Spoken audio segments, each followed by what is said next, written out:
meu Deus, seja muito especial para cada um dos que estão aqui.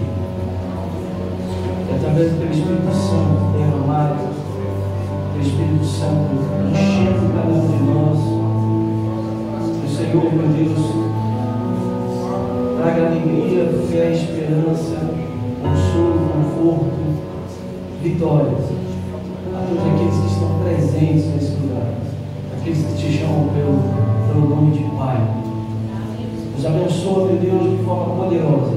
Te pedimos, te agradecemos em nome de Jesus. Amém. Como sua Bíblia, meu irmão, minha irmã, vá até o livro de Atos.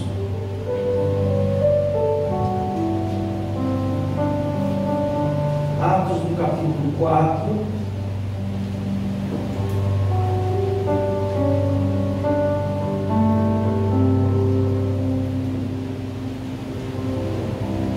A partir do verso 5.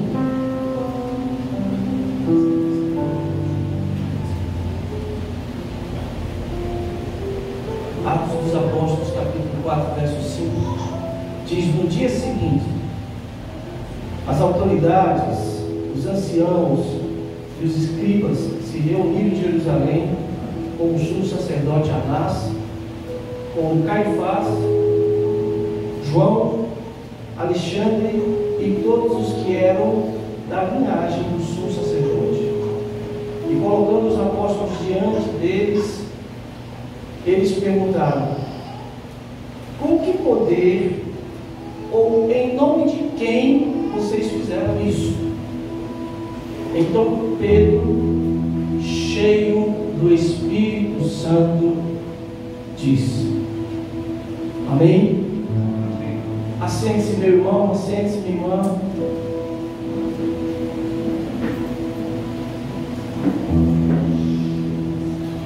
Glória a Deus. Eu quero começar falando para você, lembrando, porque eu sei que você já leu tantas vezes sobre esse homem chamado Pedro. Esse moço, ele começou a sua vida com Cristo e era Simão. Simão era um líder. Simão, ele já tinha esse dom de dirigir, sabe, de orientar, de comandar, de estar à frente. O Simão já tinha isso. O Simão era um pescador, mas ele não era simples pescador. Ele tinha uma equipe com ele. Mas esse Simão, ele teve um encontro com o tal Jesus que veio de Nazaré. O encontro dele com Jesus também não foi um encontro do tipo à primeira vista se apaixonaram, né? Não. Mas o primeiro encontro dele com Jesus, como todo encontro nosso com Jesus, todo nosso primeiro encontro com Jesus, parece que a gente recebeu um soco na boca do estômago. Porque Jesus tem essa propriedade. Uma vez eu ouvi alguém dizer, tomei isso por verdade: evangelho é confronto. Você ama Jesus, você se apaixona por Jesus, você entrega a vida para Jesus, mas o primeiro encontro é um soco bem dado, que tira o fôlego. E é por isso que a gente chora. O dia que a gente encontra Jesus, a gente chora, não tem como ficar, sabe, alheio, inerte, sabe, de qualquer jeito. Não. Porque a primeira coisa que Jesus faz é apontar para nós e dizer assim: ah, você não é isso não que você está pensando, né? E o Pedro tinha essa coisa de: eu acho que eu sou. Aí o encontro dele com Jesus foi isso. Jesus entrou no barco e tratou ele como alguém que ele está contratando, né? Ele entrou no barco e Pedro disse: ó, vamos pescar. Cisne, vamos pescar. Pedro, em cima de toda a sua autoridade de pescador, eu diria que é a companhia de pesca. A companhia de pesca da Galileia era Pedro. E ele vai falar para esse Jesus assim: querido, que eu saiba, você não é nem carpinteiro, você é o filho do carpinteiro. Talvez saiba alguma coisa de carpintaria, mas nem isso você é o filho do carpinteiro. Você não tem nada a ver com pesca. Aí tu entra no meu barco, depois de eu ter passado uma noite inteira tentando pescar, e olha que eu sou velho de trecho. Eu tenho tempo nesse negócio, eu conheço aqui esse mar, eu conheço essa enseada aqui pelo balançar da onda. Você entra no meu barco, vai mandar eu pescar uma hora dessa? Rapaz, das duas, ou tu é doido de pedra, ou tem alguma coisa especial com você. Ele diz assim: olha, foi difícil a noite ontem, mas você está falando que é para jogar as redes, que a gente vai pescar, então eu vou jogar as redes. Vou jogar porque você está mandando. Ainda bem que Pedro parou ali, viu? Porque eu tenho certeza que o que Pedro ia dizer, porque vai dar errado. Vai jogar isso aí, não vai com nada. Mas, segundo a tua ordem, quando ele vê aquela rede quase que levanta os barcos para o fundo, sabe, de tanto peixe que ele pega, ele falou: rapaz, é a hora que Jesus está apontando o dedo para Pedro e diz assim: você não é assim, não, camarada, cabeção. E assim o nosso encontro com Jesus. Nosso encontro com Jesus é sempre um pouco impactante, não tem jeito. É a hora que Jesus está olhando no olho da gente. E quando Jesus olha no olho da gente, ele não vê o olho, ele vê o fundo, ele vê a alma, ele vê aquilo que às vezes nem nós mesmos conseguimos ver. Porque a Bíblia diz que ele, Jesus, é o Verbo que se tornou carne. O Verbo é a palavra.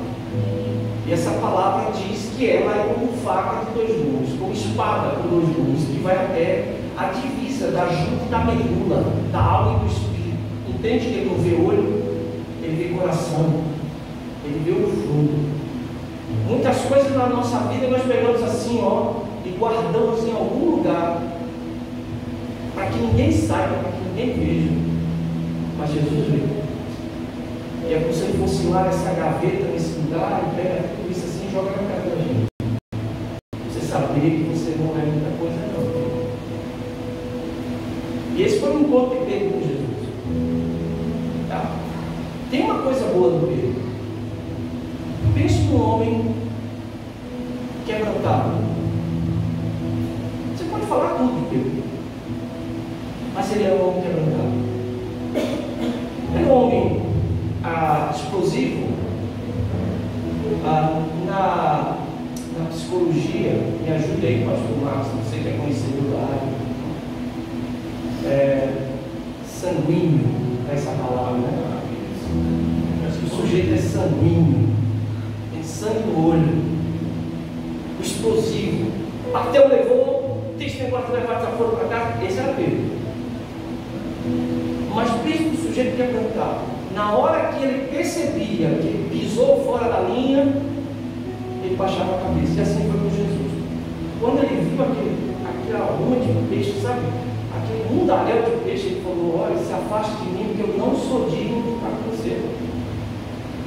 Você mostra que você é muito especial. E aí Jesus chama ele para ser pescador de homem, como na tua vida. Para ser pescador de homem. Só que isso não foi um estalo, percebe, irmãos? Jesus fez um convite. Perdão, vamos comigo. Vou te mostrar um outro tipo de pesca. E lá vai Pedro, 3 anos, ele passa por um curso intensivo de mudança de vida. Deixa de ser pescador de peixe para ser pescador de homem. E foram 3 anos, sim. Pedro faz parte de um estágio. O Evangelho de Lucas vai falar desse momento também, que Jesus separa de 2 em 2. Já tinha falado demais, já tinha mostrado demais, o pessoal já tinha visto de tudo. E falou assim: ó, 2 em 2, vamos para aí, prega o Evangelho. vão para a fábrica da salvação, do reino. O lugar que receberem vocês, não se preocupem não, podem entrar, comer, o que botarem para vocês comam. Deixem a paz de vocês agora, se em algum lugar não te receberem, não traga nem um pouco. Eu acho que quando Jesus falou isso, ele disse, pode deixar, ele comigo. Porque comigo não é assim. Mas ele está no processo. E ele é um dos que volta para Jesus para dizer assim, Jesus do céu. Você não sabe. Você não sabe. Os espíritos todinho se rendem a nós. A gente diz, sai, volta de voltar. Olha. Assim. E Jesus dá outra, irmão do céu. Jesus olha para ele e fala assim, pode parar para ele. Já sabia? Eu dei autoridade para vocês para pisar serpentes, escorpiões. Eu vi o diabo descer do céu como um raio. E não é por isso que vocês devem ficar felizes não, viu? Mas porque os espíritos, atendem e tal, porque nós é. Se alegre, porque o nome de vocês está escrito no livro da vida eterna. Eu vou falar uma coisa, eu acho que tem muita gente que murchou nessa hora. Porque pensa, né? Você chegar com toda a alegria e dizer assim, rapaz, você precisa ver o que eu fiz. Eu sou! Precisa. Já na esquina já estava gritando, não venha não, porque você sabe como é que eu sou. Quando eu chego, eu estrago a festa. Se eu disparo, ninguém me ajuda.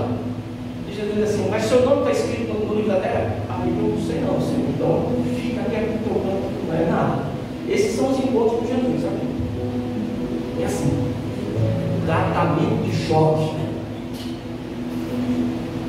3 anos Pedro sendo tratado, sabe?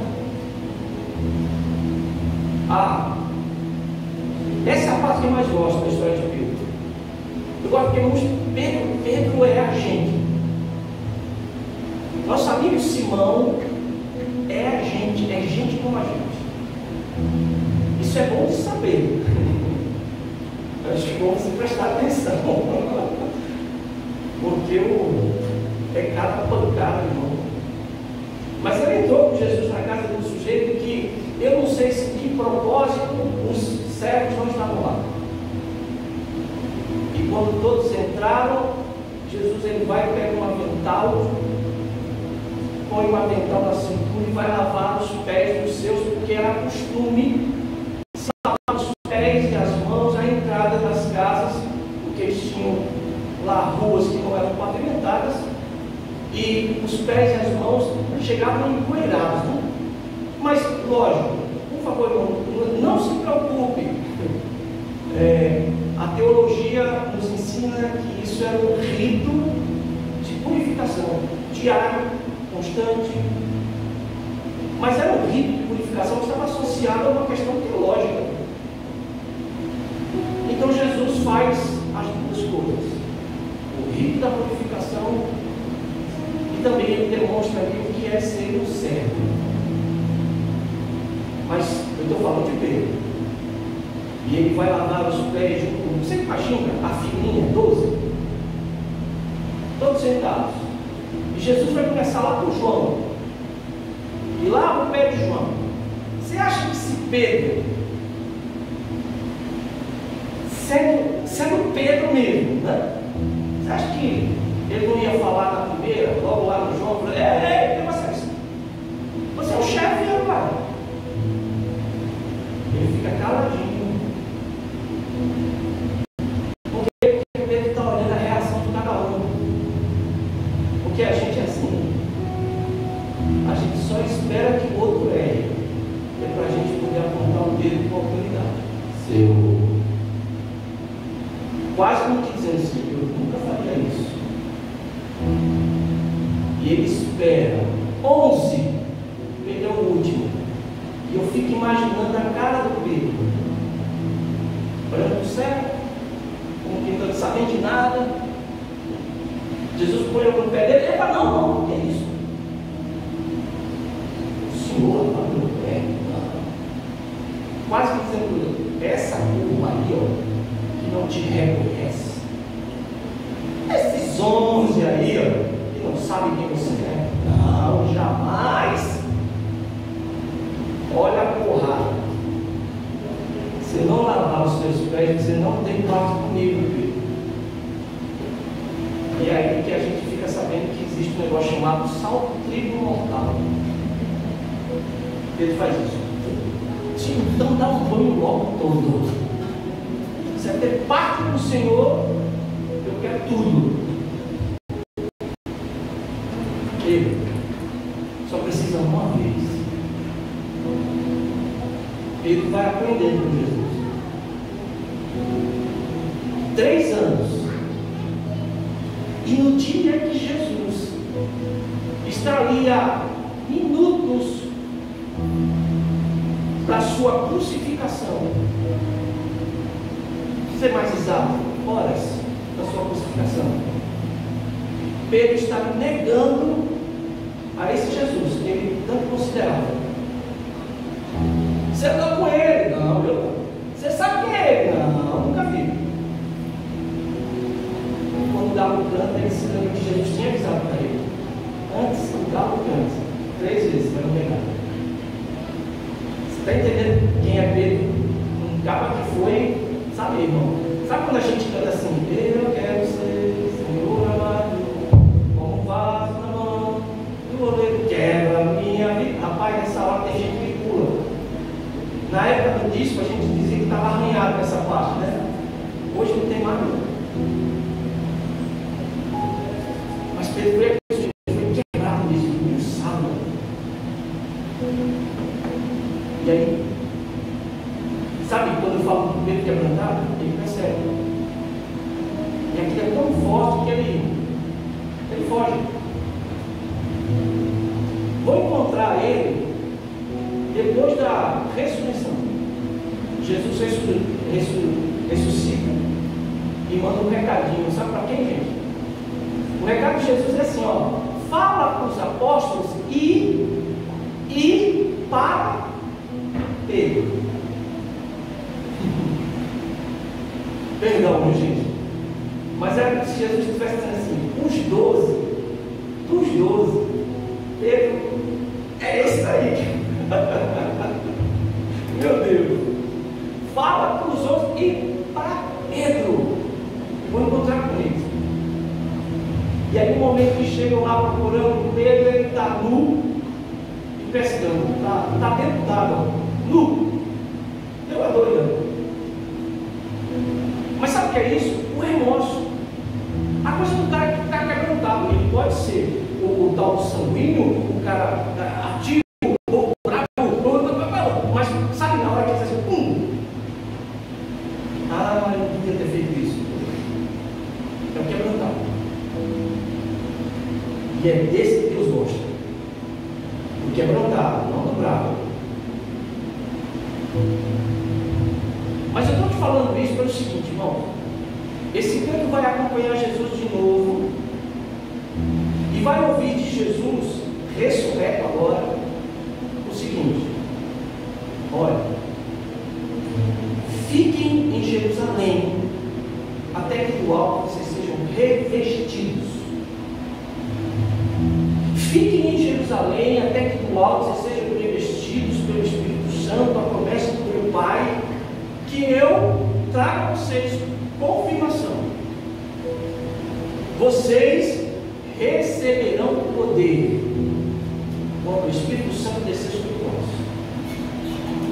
Vocês serão minhas testemunhas em Jerusalém, Samaria, toda a Judéia, até os confins da terra. E aí a gente tem que fazer uma pergunta, irmão. Peraí, 3 anos com Jesus, e agora vou ter vocês de volta no curso de teologia, né? Não é uma coisa interessante? Sabe, Jesus Cristo nasce e o próprio Jesus Cristo, Lucas capítulo 2 vai dizer que ele crescia em corpo, tá? Estatura, ele crescia estatura, me ajudem, vamos lá. Unção e graça. Né? É isso mesmo, gente. Ele passou, alguém apagou, passou uma borracha, agora eu esqueci o texto. Mas é isso. Ele crescia em graça diante de Deus e diante dos homens. Mas no batismo, Mateus capítulo 4, ali está dizendo que o Espírito Santo vem sobre ele como forma corpórea de pomba. É uma luz que desce do céu, uma voz que se ouve, eis meu filho amado. Aí você pergunta, peraí, como é que é isso? Então ele não tinha, ele não era. Você percebe, irmãos? As coisas que a gente pode levar para perguntar. Da mesma forma, você pergunta quanto aos discípulos, principalmente Pedro. Pedro tão perto, 3 anos, e chega na ressurreição, quando ele está subindo ao céu, ele vai dizer, vai descer sobre o vale. Ainda vai. Peraí, aquele sopro lá dos 72 que você mandou, quando você soprou a autoridade sobre eles, não era o Espírito Santo ainda? Como é que é isso? E aí eu preciso fazer para vocês, meu irmão, uma parada aqui. E todo cuidado quando eu fizer essa parada, porque a tendência é que eu me demore, me delongue. Provavelmente você não volte antes de meia-noite para casa. Portanto, pode pegar o celular e ligar para cá que você vai demorar. Mas foi uma vez eu perguntando isso para Deus, eu falei assim, Senhor, como é que é essa história de Espírito Santo, batismo com o Espírito Santo, dom do Espírito Santo? Tem muito Espírito Santo, mas parece que a gente não vê isso de uma vez só. Não vem como? Como é que é? E o Senhor me fez olhar para 2 passagens, especificamente uma passagem, a passagem do batismo nas águas de Atos 2, quando os que ouviram o discurso de Pedro, eles aceitaram o batismo, se batizaram, e ali Pedro vai dizer o seguinte, queridos, arrependam-se, sejam todos vós batizados e recebereis o dom do Espírito Santo, que é prometido a vós, aos vossos filhos, às suas gerações, todos quanto o Senhor Deus lhe chamar.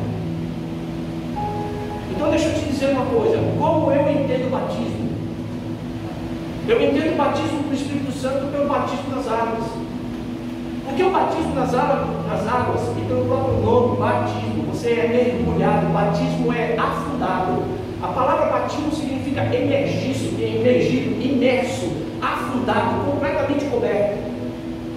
É isso que o grego batismo quer dizer. Então é por isso que você, quando é batizado, você é batizado sendo mergulhado nas águas. Aí você vai a Romanos e Paulo está explicando, porque nós fomos batizados com Cristo na sua morte. Nós fomos batizados com Jesus na morte. E aí eu começo a pensar, peraí, quando morre a gente faz o quê? A gente enterra. Ah, é isso. Morreu, enterrou, serve de pasto, terra, cobre, terra, não deixa nem um fio de cabelo do lado de fora, é por isso que a gente afunda conosco. Aí o mesmo Paulo, no mesmo texto, vai dizer assim, mas como ele ressuscitou, nós também ressuscitamos para uma nova vida.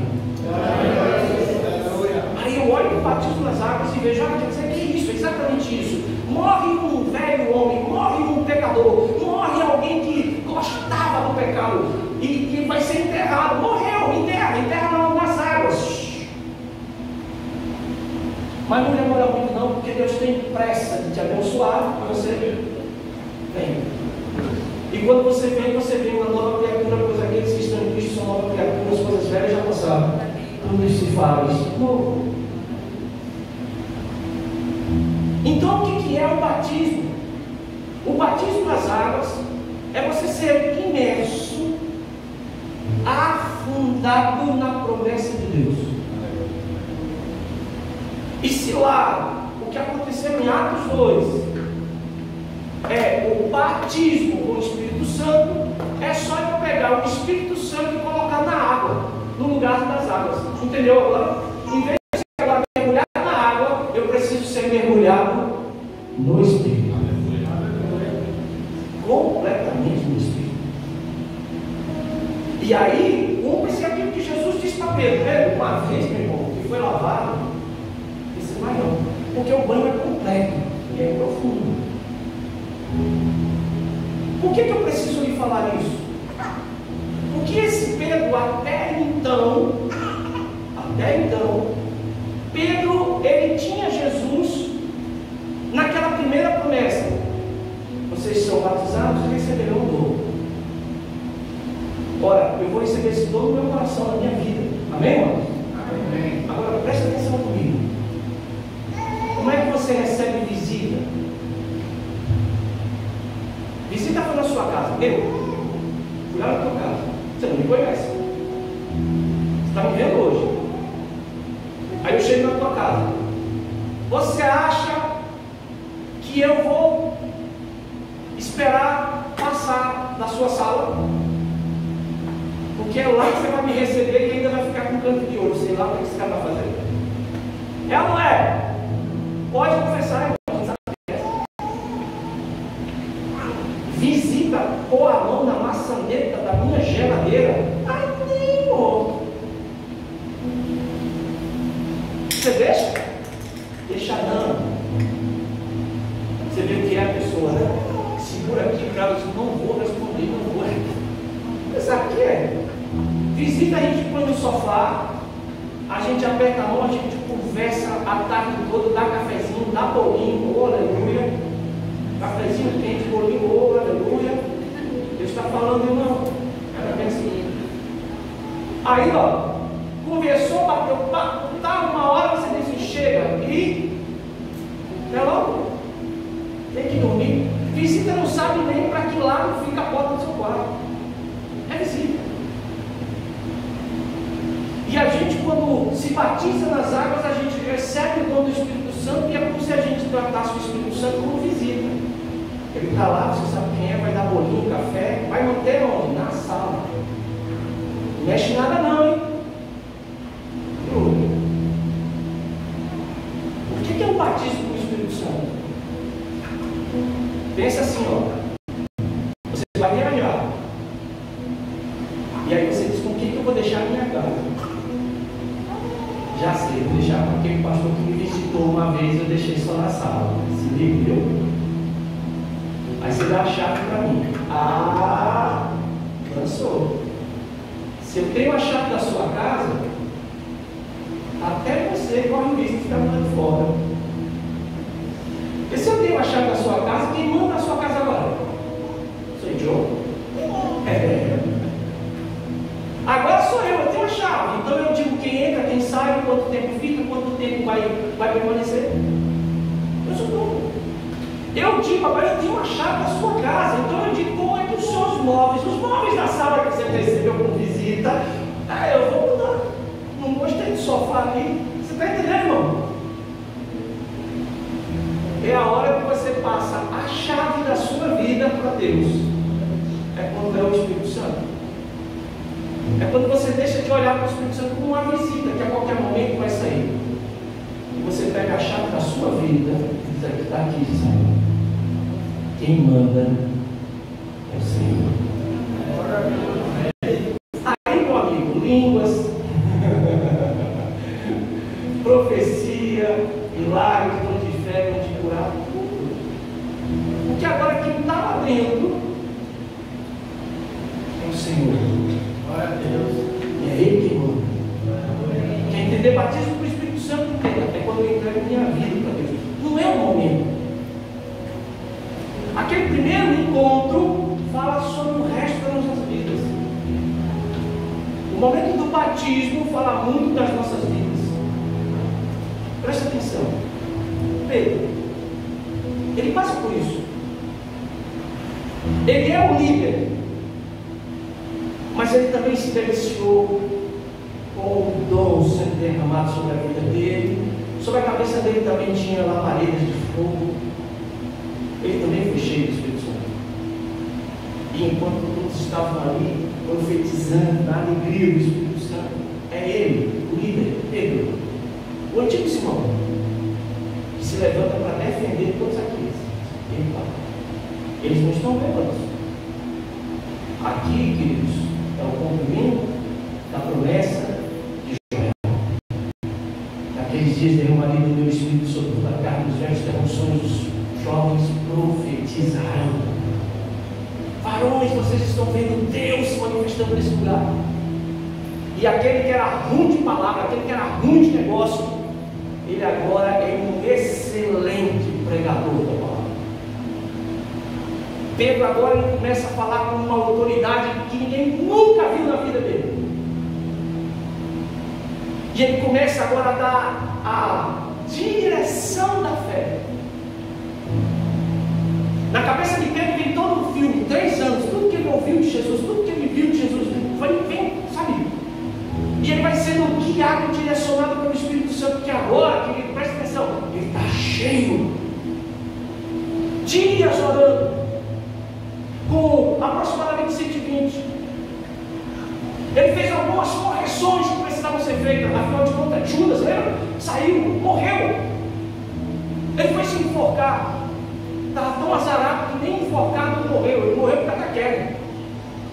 A corda quebrou. É mole.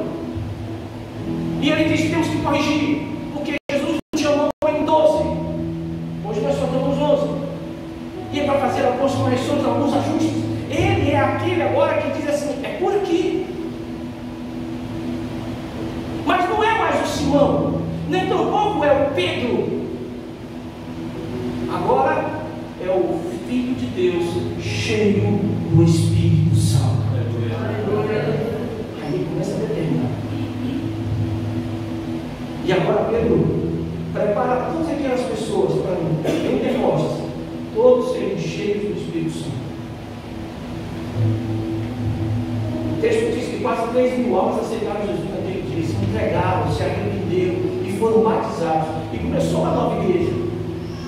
Em Atos 2, a partir de 42, vai dizer que havia, os apóstolos faziam inúmeros milagres, muitas maravilhas, porque o povo temia, porque olhava neles e via que o Espírito Santo brilhava na vida deles. Por isso que Jesus ensinou: vós sois luz do mundo. Deus não vai acender uma lamparina para colocar debaixo da cama, né? Deus não vai ter o trabalho de buscar você para colocar no oculto. Ei, para com isso. Se é a luz que vai brilhar. E as pessoas viam um brilho naqueles apóstolos. Aí, o Pedro, que antes era pescador, agora ele sai para orar. Ele vai até o templo, ele encontra o moço pedindo esmola, ele olha para o moço. Legal que faz ver isso, irmãos. Eu tenho uma tese. Não sei se você vai comigo nessa história. Mas quando Pedro diz para aquele moço da porta formosa, olhe para mim, eu acho que ele está querendo relacionar alguma célula de memória naquele moço. Porque a Bíblia diz que ele, desde criança, desde pequeno, era colocado naquela porta ali, para ter escolas. E Pedro era judeu. Pedro era religioso, e Pedro sabia o que era o templo, e Pedro sabia o que era a sinagoga, e Pedro fazia as adorações dele, ainda com Simão, mas fazia. Então, provavelmente, Pedro já tinha conhecido aquele moço, só que aquele moço conhecia um outro Pedro, está entendendo? Amém, irmão? Amém. Ele conhecia aquele Simão, e Pedro está dizendo assim: lembra de mim? Quando ele diz, olhe para nós, ele está dizendo assim: ei, você lembra de nós? Você lembra da gente? Aqueles pescadores, que quem sabe quando você me viu ali, ó, no primeiro degrau do tempo, você disse: ixi, lá vem o bravo. Lembra? Olhe para nós. Temos alguma coisa? Não. O que Deus está aqui dentro? E o que eu tenho te dou? Em nome de Jesus o Nazareno, levanta e anda. E ele vai fazer isso segurando o sujeito pela mão. Porque diz: eu não vou esperar que você creia, eu vou te mostrar que é. Levanta. Aquele homem entra com uma alegria imensa dentro do templo, cantando louvores, dando glórias a Deus. E o que acontece? Ele é preso. Pedro é preso porque curou o coxo. E o que nós lemos no começo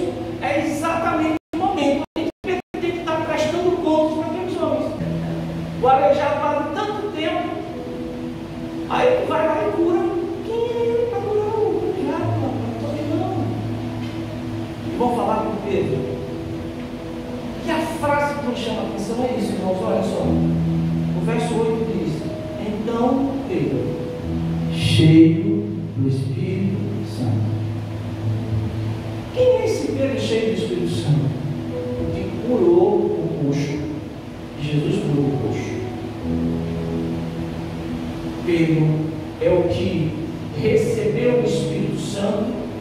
Jesus recebeu o Espírito Santo. Os textos falam. Ele estava entre os 72, ele expulsou os demônios, ele curou os enfermos, ele pregou a palavra. Em Atos, foi ele quem pregou. 3.000 almas aceitaram Jesus. Você está entendendo, amados? Tudo o que Jesus fez, Pedro estava repetindo. Era esse o Pedro cheio do Espírito Santo. Aí ele, naquela hora, quem sabe nesse dia, ele está ali ouvindo os do Sinédrio falando, quem sabe ele está virado para João e tinha dito assim: João, você lembra que ele nos falou que se nós tivéssemos fé, faríamos coisas maiores do que aquele fez?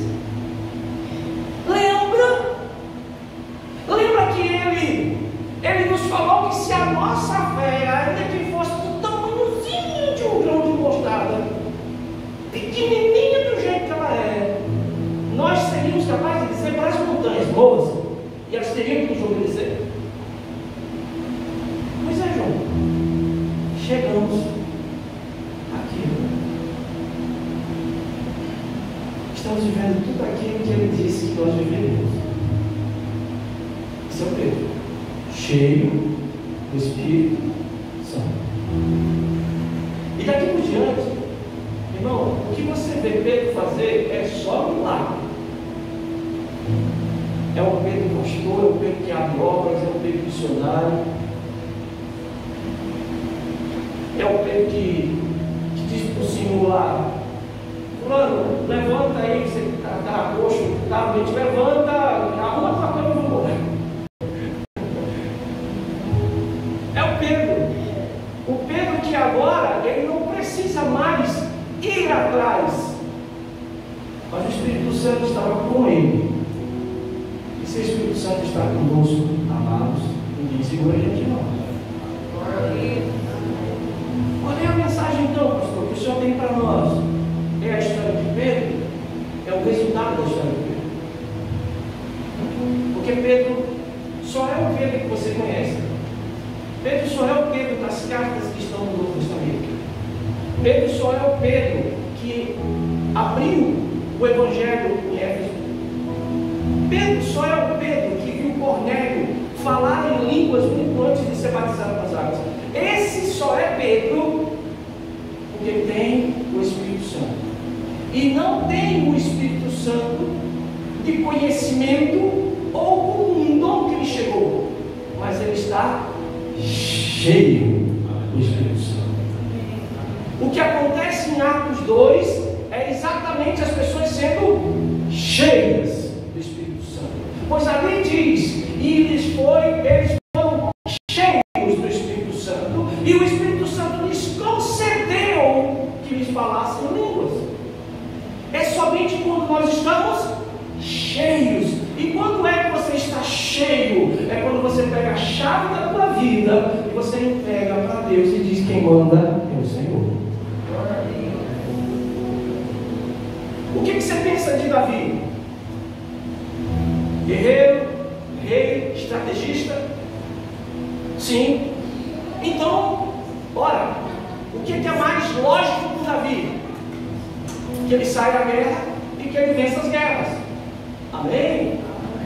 Mas há um momento em que ele vai recuperar a arca de Deus perdida, e aquele homem que já tinha autoridade de rei, porque era um excelente guerreiro, um muito bom estrategista, ele não olha para isso tudo e vai dizer de si mesmo: vou sair da guerra e vou ganhar. Não, ele vai dizer assim: Senhor, posso sair contra os meus inimigos?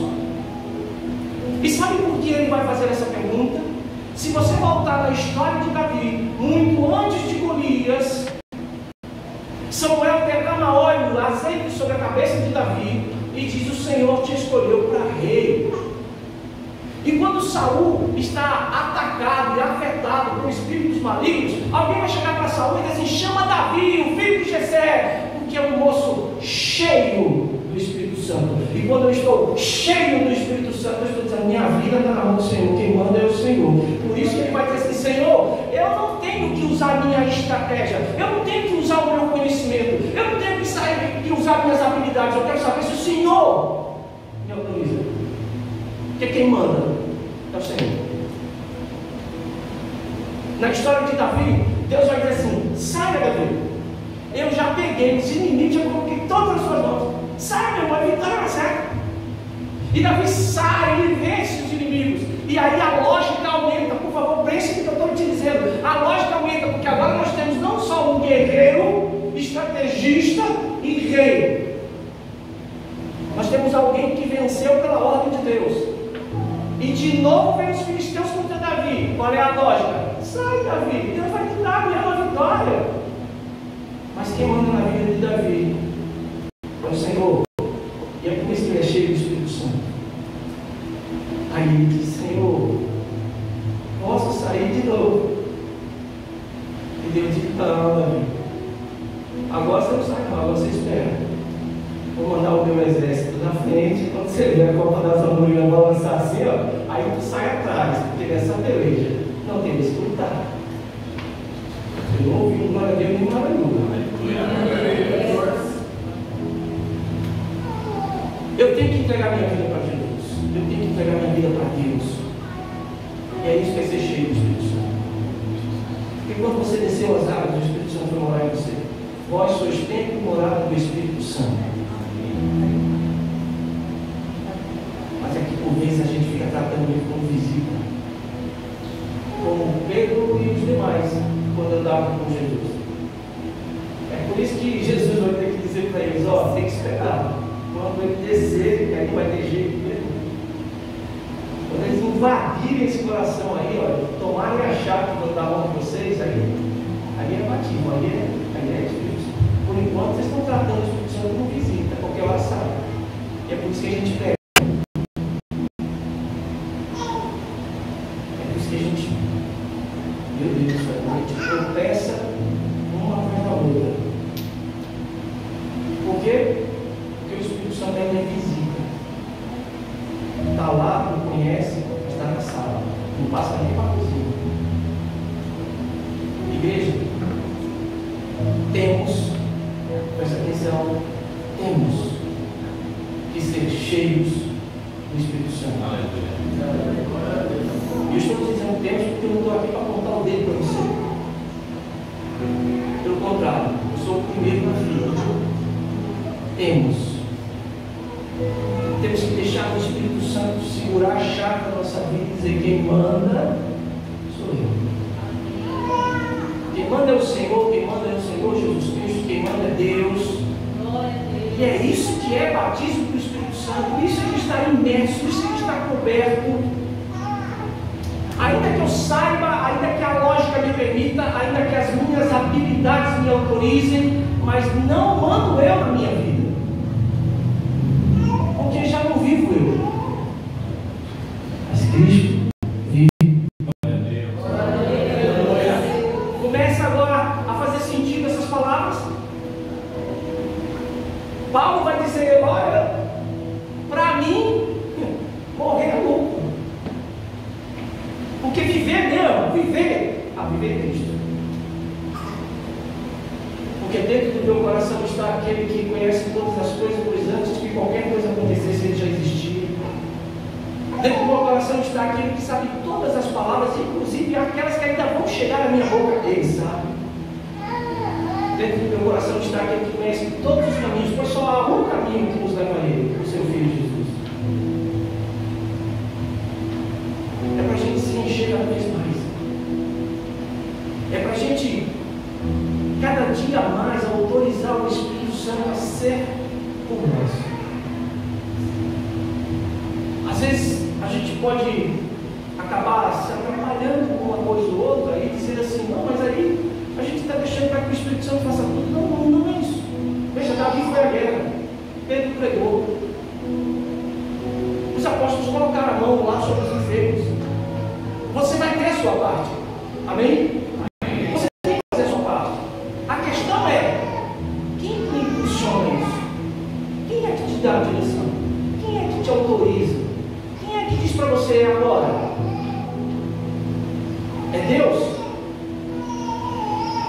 Então, meu irmão, minha irmã, tem uma boa notícia para você. Isso é sinal que você está cheio do Espírito Santo. Porque foi isso que Jesus pregou e eu encerro aqui para a gente orar. Em Lucas capítulo 12, Jesus vai dizer isso aqui, ó, de Pedro, mas não usa o nome de Pedro. Ele diz em Lucas 12: quando vocês estiverem diante do Sinédrio e tiverem que responder alguma coisa, não se preocupe. O Espírito Santo que há em vocês colocará as palavras na sua boca. Quando eu sou batizado com o Espírito, quando eu estou cheio do Espírito, é Deus que manda a minha vida. Só. Se acordo, se levanto, Senhor. Se ando ou se fico parado, o Senhor está comigo. O Senhor sabe da minha vida quando eu ainda era substância informe, quando eu era projeto no coração dos meus pais. O Senhor já me conhecia. Todos os meus dias estão escritos no seu livro. É assim que será sobre a vida daqueles que estão cheios do Espírito. Encha-se do Espírito. Aleluia. Transborde o Espírito. Me imergindo completamente, profundamente, afundado no Espírito. Vamos orar? Fique de pé. Aquele ato 5,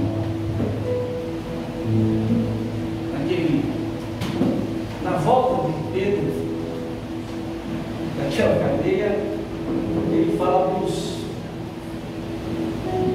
discípulos da igreja.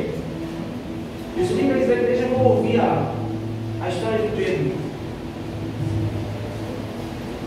E ele falando tudo o que aconteceu. Então, no final daquela história, quando eles ouvem a história de Pedro, eles falam assim: então vamos orar, Pedro. Vamos. E aqueles homens cheios do Espírito Santo começam a orar. Sabe o que acontece, irmão? O chão treme. É poder demais, irmão. E eu espero que seja isso que aconteça hoje aqui. Amém? Essas colunas seguram, pastor? Porque agora o chão tem que tremer. Quem cheio do Espírito Santo aqui? Aleluia. Então, olha, meu irmão, fale com Deus. Fale com Deus.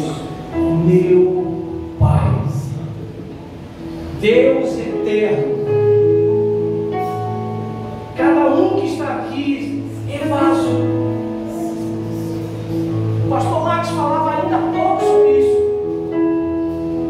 Os vasos, meu Deus, os vasos que estão prontos para ser cheios, os vasos que são vazios de si mesmo, mas estão prontos para ser cheios do teu Espírito. E que venha, Senhor Deus, até a ponta, que venha, Senhor Deus, até o nosso limite de suportar, porque é muito poder, é muita glória. Assim aconteceu com aqueles homens e mulheres lá em Atos 2, lá em Pentecostes. O Espírito transbordou de tal forma que chamas nas suas cabeças. O vento que era forte, mas não balançava eles. Era um vento que trazia alegria, era um vento que trazia força, era um vento que trazia renovação, era um vento que trazia sabedoria. E eles saem daquele lugar de oração para falar às ruas e a pregar sobre a pedra de esquina, a pedra angular que foi rejeitada pelos construtores. Aquele povo agora, meu Deus, se enche de um poder de fala que eles nunca tiveram. Eles agora, meu Deus, eles têm um discurso, eles têm autoridade nos que falam, pois já não são eles que falam, mas o Espírito que está neles, o Espírito do Deus vivo, do Deus que conforta, do Deus que consola, do Deus que transcende, o Deus que tira o homem da lama e do pecado e da derrota e põe no pedestal de vitória, limpo e purificado. O Deus que é capaz de pegar o indulto para confundir os sábios. Esse Deus que a cada minuto mostra quem é.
vai ser assim.